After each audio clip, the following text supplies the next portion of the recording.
magazines, on television. But it's the image you're about to see of them here that you may remember most. Britain's two princes, William and Harry, talk candidly, publicly, in a way they never have before. They're speaking out not to mark the 10th anniversary of their mother's death, but to celebrate her life. Princess Diana would have been 46 on July 1st, and the event they have planned would have made her very proud. Two young men with an extraordinary heritage, under extraordinary scrutiny. If they weren't heirs to the throne, they could almost be the guys next door. Your mom used to say that one of her main concerns for you two was that you live as normal lives as possible. So 10 years later, do you think she would be happy or saddened by the state of normalcy? I think she'd be happy in the way that we're going about it, but slightly unhappy about the way that other people are going about it, as in saying, look, you're not normal, so stop trying to be normal, which is very much what we get a lot. You know, it's, look, stop trying to be normal. You've got certain responsibilities, which obviously we do, and we know we have certain responsibilities.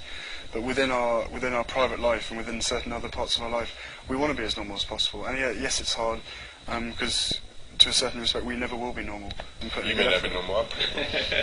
For them, normal will always be a relative term. Prince William, age 24, heir to the British throne, the future King of England.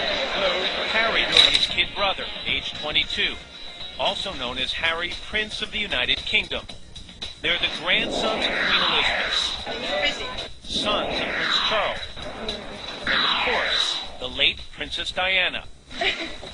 The world has watched them grow up, from babes in their mother's arms to proper English schoolboys, to grief-stricken young men walking with their father behind Diana's casket.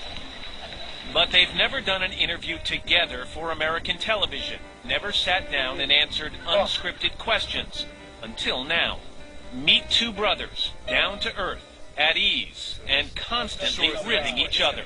Let me talk a little bit about your image in terms of in the United States. Separate, we have an image. That's we've got a common image, all right? All right, William, you're seen probably as studious, thoughtful, dutiful, proper. Was that dutiful, beautiful? Dutiful. Beautiful. Dutiful and beautiful. So Harry, how close is that in describing your brother? And be honest, don't just come out and go, well, I think it's, you can't really ask me because I'm his brother, so I see a different side of him. So how would you describe him? No, you don't want to know that. No, I'm sure that's fantastic that the American people think that of William. I think that's I mean, as long as we want to be fools, we can stay fools. Exactly. Yeah. No, well, what is the thing that people should know about William that they don't know? Just a legend. No, I don't know that he enjoys himself more than people think. You know, he does. He works very hard. He's definitely the more intelligent one of the two of us. Which I'm sure is the next point that's going to come up. No, I wasn't going to say that at all. Don't put myself down. You're knocking me down the whole time. So are you telling me, William, that Harry is not a little more volatile, carefree, a bit of a wild thing? No, he's a wild thing, all right. Yeah.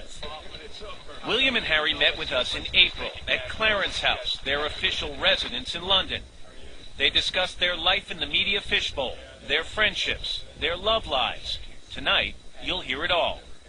But for them, the most important thing to discuss, the reason they agreed to talk, is the memory of their mother, Diana, and their plans to commemorate the 10th anniversary of her death. As I was leaving the States telling people I was going to come talk to you as you're about to mark the 10th anniversary of your mom's death, I can't tell you how many people said, wow, has it been 10 years? That it seems like 2 years or it seems like 3 years. How has the time gone by for you two? Personally, really, really slowly, actually. It's weird because I think when she actually passed away, there was never that time, there was never that sort of lull. There was never that sort of peace and quiet for any of us, for anybody actually. The fact that her face was always splattered on the paper the whole time. But for the last 10 years, I personally feel as though she's always there. It's always been a constant reminder to both of us and everybody else. And therefore, I think when you're being reminded about it, it does take a lot longer and it's a lot slower. Does it feel the same way for you? Yeah, I mean, again, just from my personal opinion, it's you know, every day goes by, you know, when you lose something or someone that important to you, you're always thinking about them. You know, I mean, straight after it happened, we were always, you know, always thinking about it. And there's not a day goes by, I don't think, you know, that I don't think about it once in the day. And so for us, it is very slow. You know, it has been a long time.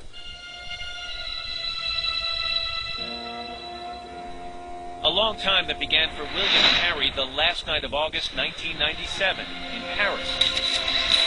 Diana was riding in a hired car, being chased by paparazzi.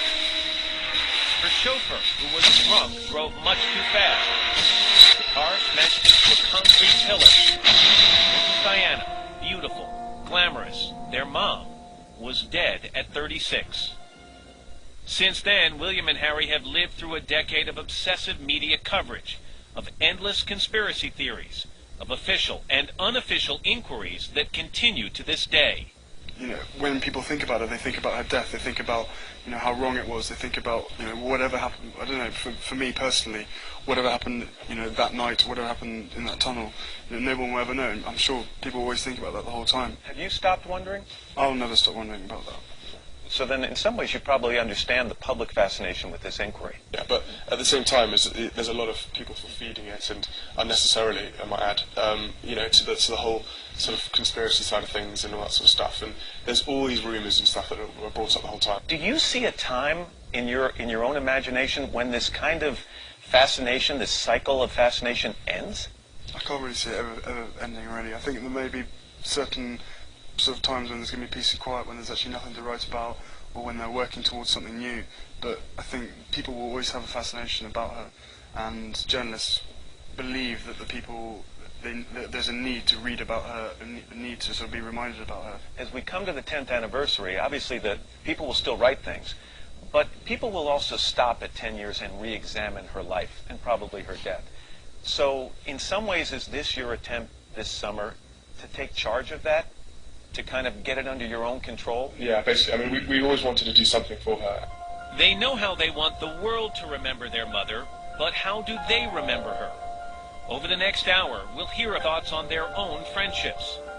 I don't want to be liked by someone just because of who I am. You know, I don't want the sycophantic, you know, people hanging around. Their girlfriends, and the endless scrutiny of their love lives.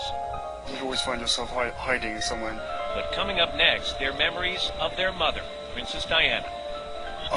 You know, it still upsets me a lot the fact that we didn't have much of a chance as you know, as children to sort of spend time with her. But the time that we did spend with her was amazing, and as a mother, just, you know, as anybody would say about their own mother, it's just amazing.